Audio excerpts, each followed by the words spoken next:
Hello and welcome to Octavator Plays.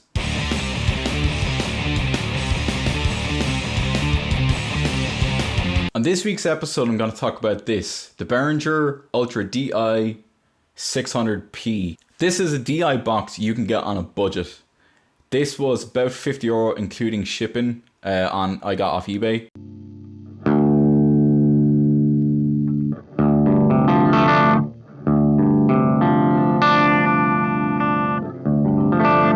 I got this because I needed a DI box that records directly from my guitar head to my interface without giving me any filters. I just wanted a flat signal. While most DI boxes only record directly from your guitar, as you might know, if you record directly from your amp head into some interfaces, the impedance might be too much and blow the DI, or it could cause damage to your head.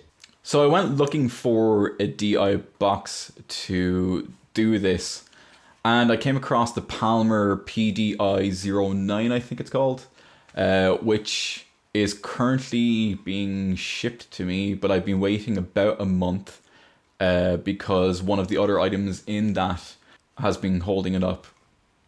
So in the meantime, I needed this, so I went looking and I found this, the Behringer.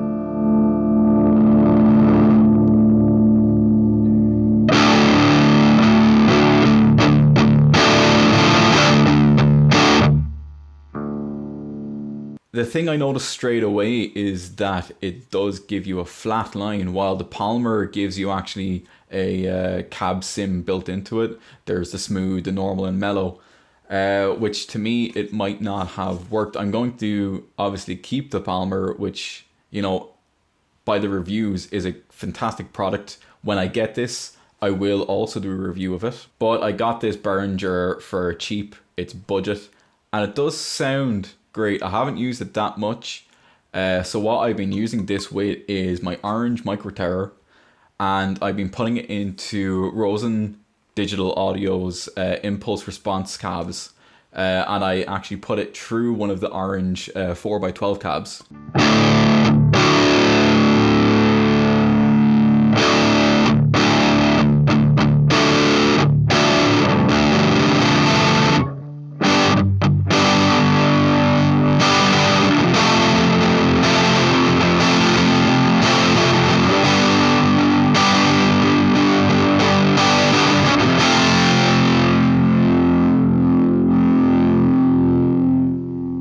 The best thing about this is it has your ground lift switch. There's also the option to switch from the amp head to direct instrument.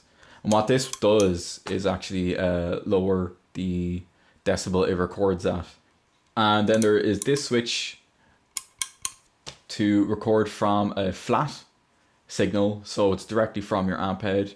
And then there is also a filter which gives it essentially a high pass on it.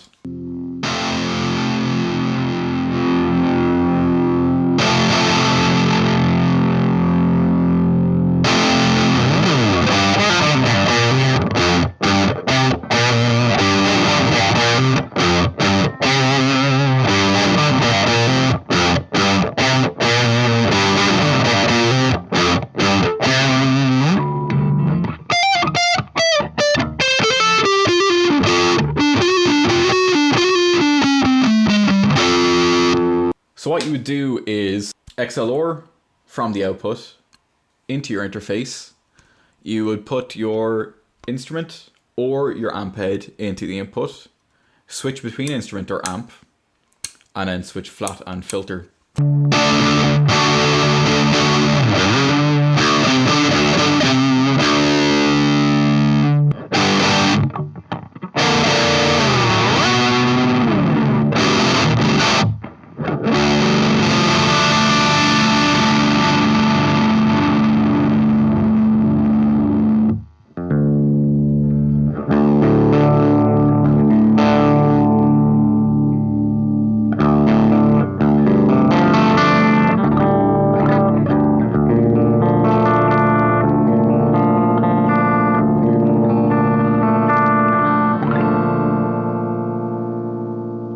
Okay, I'm gonna try and give a few pro and cons to this.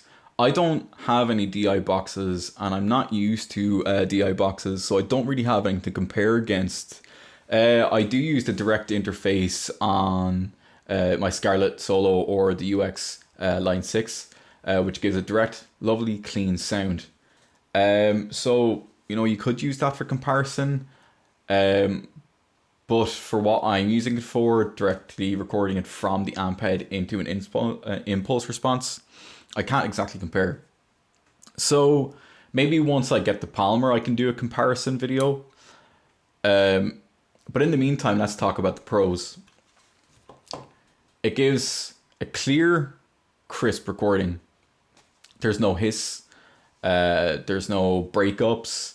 There's no dullness. It's just a nice direct recording. It also comes in a metal casing. Now it's a light metal. I'd say maybe it's an aluminium, but a cheaper aluminium.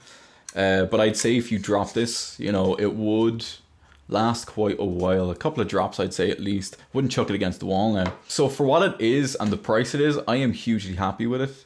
Especially because I don't have an orange cabinet. They're really expensive. So if I want to get a nice micro tower sound and send it directly into the impulse responses from Rosen Digital, which are fantastic by the way, and they're really cheap. You know, it's a great budget way for getting a big sound. Again, because I have nothing to compare it against, I can't really give much negatives. I suppose the negative I could give is when it comes in packaging, it comes in just a plastic little case. There's not real much to protect it, which is unfortunate. If that got a couple of bashes while in transit, it could damage your product. One negative I could actually give is, I don't know if you can see it, but where you can see the switches, the icons for the switches. It's kind of confusing to tell what position it should be in. Because all it does is give you a line and a chunkier line to distinguish which position the switch should be in. So you could be confused whether, you know, the chunky line could be looking directly down and seeing the bottom, or is it directly to the top? You know, something maybe they could look at. You know, it doesn't hurt to put the inscriptions here on the actual buttons maybe instead of over here, you know? Besides that, I have nothing to compare it against. Maybe later in the videos when I do have my Palmer, there can be more of a clear distinction. So tune in next week where I will have my Palmer DI interface and I will do a review of that. I'm looking forward to hearing it. I've heard great things of it and I actually cannot wait. So as usual, click like, subscribe, comment and tune in next week.